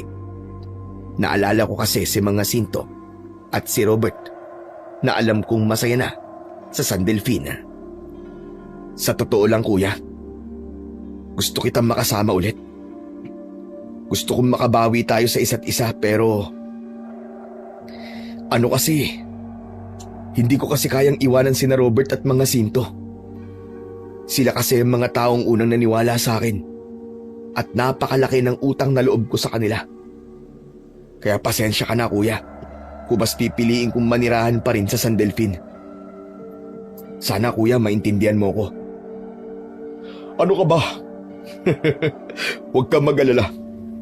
Dahil naiintindihan kita, kapatid ko. Ang totoo nga niyan ay inaasahan kong ganyan na magiging sagot mo sa akin. Kung doon ka magiging masaya, susuportahan kita. Maraming salamat, kuya. Huwag kang mag-alala dahil dadalawin kita rito. Magbabakasyon pa rin ako rito para magkasama tayo. Aasahan ko yan at palagi kong ipagdadasal ang kaligtasan mo. Sobra kitang pinagmamalaki, Macario. Sobrang swerte ko dahil may kapatid akong magaling at sikat na manunugis. Isang supremong albularyo. Pero sa ngayon, ay sabihin na natin sa mga tao na napatay na natin ang aswang. Sigurado ko na matutuwa sila kapag nalaman nila yon. Napangiti ako nang nakita ko ang sinseridad sa mga sinabi sa akin ni Kuya Emilio. Ramdam ko na totoong nagbago na siya at hindi na siya ang dating kapatid ko na walang ibang ginawa kundi ang maliitin ako. Sa gabing yon ay walang pagsidlan ang kasiyahan ko dahil sigurado ako na kung nasaan man ang nanay at tatay namin ay masayang masaya sila sa pagkakaayos namin ni Kuya Emilio. Matapos naming mapatay ni Kuya Emilio ang aswang sa aming baryo, ay nagtipon ang mga tao at nagpasalamat sila sa amin. Ramdam na ramdam ko ang tuwa nila at pasasalamat, pero mas napansin ko kung gaano nila pinahalagahan ang tulong na ginawa ko. Iba ang pakiramdam dahil dati hindi nila ako gaanong napapansin. Maging si Kuya Emilio ay iba na rin ang tingin sa akin ngayon. Wala na ang pagmamaliit at mas naging maayos na ang samahan naming dalawa bilang magkapatid. Hindi nagtagal. Pagkalipas ng 1 linggo, bumalik ako sa San Delfin. Dala ang magandang balita kina Robert at Mang Jacinto. Nagulat sila nang sabihin kong doon na ako titira kasama nila. Akala kasi nila ay babalik na ako sa baryo namin at doon na ako titira sa bahay namin ng kapatid ko. Sinabi ko sa kanila na mas pinili ko ang lugar kung saan ko natagpuan ang sarili ko. Makalipas ang ilang taon, ay nagkaroon na ako ng sariling pamilya sa San Delfin. Hindi ko kinalimutan si Kuya Emilio. Paminsan-minsan ay dinadalaw ko siya at nagkwekwentuhan kami tungkol sa mga laban namin sa mga aswang. Kahit magkalayo kami, ay nanatiling maayos ang relasyon namin bilang magkapatid. At sa lahat ng nangyari, natutunan ko na kapag may pangarap ka, ay huwag kang makinig sa mga nagsasabing hindi mo ito maaabot. Mas mahalaga na maniwala ka sa sarili mo. Hindi madali ang daan patungo sa pangarap at kailangan ito ng tiyaga, lakas ng loob, disiplina at paniniwala sa sarili. Hanggang dito na lamang po ang aking kwento at sana meron po kayong natutunan na magandang aral. Maraming salamat po. Sa kwentong inyong napakinggan ay pinatutunayan lamang sa buhay natin. Masakit tanggapin na kung sino pa ang inaasahan nating magiging sandigan, ang sarili nating pamilya, sila pa kung minsan ang nagiging dahilan ng ating pagdududa sa ating sarili. May mga pagkakataon na imbis na tayo'y itaas, tayo pa ang hinihila pababa. Minamaliit at kinikwestiyon ang ating kakayanan. Ngunit sa kabilang banda, may mga taong hindi nating kadugo, mga kaibigan o maging mga estranghero na siyang nagiging ilaw sa ating madilim na landas. Sila ang nagbibigay ng lakas ng loob, naniniwala sa ating kakayahan at tumutulong sa atin upang maabot ang mga pangarap na akala natin ay malabo nang mangyari. Sinasabi sa Biblia sa awit 27:10, kapag ako'y pinabayaan ng aking ama at ina, ang Panginoon ang mag-aampon sa akin. Ipinapaalala nito na kahit pa ang mga taong pinakamalapit sa atin ay mabigo tayong unawain o suportahan, hindi tayo kailanman nag-iisa. May Diyos na nakakakita ng ating halaga at patuloy na gumagabay sa atin, at kadalasan ay ginagamit niya ang ibang tao upang iparamdam ang kanyang pagmamahal at tulong. Kaya ang aral para sa atin ay huwag nating hayaan ang mga negatibong salita o pagdududa ng iba. Kahit pa sila ay sarili nating kapamilya ang magdikta ng ating kapalaran. Matuto tayong maniwala sa ating sarili at sa kakayahang ipinagkaloob sa atin ng Panginoong Diyos. Palakasin natin ang ating loob, pagbutihin ang ating pagsisikap, at huwag matakot na mangarap ng mataas. Sapagkat sa tulong ng Panginoong Diyos at sa ating sipag at tiyaga, walang imposible. Ang tunay na tagumpay ay hindi nasusukat sa kung sino ang naniniwala sa atin sa simula, kundi sa kung paano natin pinili na maniwala sa sarili natin hanggang sa huli. Gawin natin itong dahilan upang mas lalo tayong tumibay. Matuto tayong kilalanin ang ating sariling halaga. Yakapin ang ating mga kakayahan at huwag matakot sumubok muli kahit ilang beses pa tayong mabigo. Palakasin natin ang ating pananampalataya sa Panginoong Diyos sapagkat Siya ang nagbibigay ng direksyon at lakas sa bawat laban na ating hinaharap. Higit sa lahat, tulungan natin ang ating sarili. Maniwala tayo na kaya natin, na may kakayahan tayo at may magandang kinabukasan na naghihintay sa atin. Sa dulo ng lahat, mapagtatanto natin na ang tagumpay ay hindi lamang bunga ng tulong ng iba, kundi ng ating sariling determinasyon at pananalig. Ang mga taong naniwala sa atin ay nagsilbing gabay, ngunit tayo pa rin ang gumawa ng hakbang upang marating ang ating mga pangarap.